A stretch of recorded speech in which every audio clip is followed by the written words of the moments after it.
In today's video, I'm going to teach you how to make your private Skool group public. If you've been managing a community on Skool and you're ready for a broader audience, making your group public is a fantastic way to increase visibility and engagement.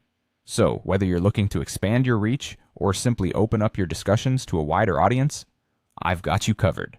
Let's dive right in and begin by logging into your Skool account. Make sure you're using the credentials associated with the account that manages the community you're intending to alter. Once you're in, navigate over to the community section. This is typically where all your groups are listed, so find the specific community you're managing that you want to make public. When you've opened up your community dashboard, go ahead and look for the settings option. It should be clearly labeled and quite easy to find. The settings is where you'll access all the administrative functions and features related to your community. Now within the settings menu, locate the section that pertains to either general settings or privacy settings. The placement sometimes varies depending on the design updates Skool may roll out, so don't worry if it takes a moment to find.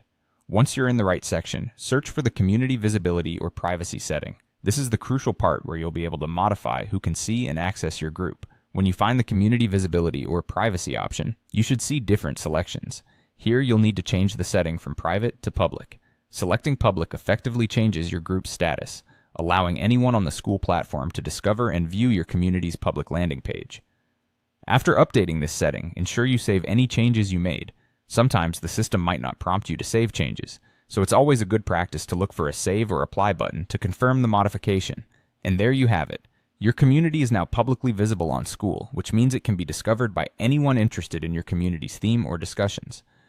By making this change, you've opened up the possibility for new members to join and participate, contributing to a richer and more diverse group interaction.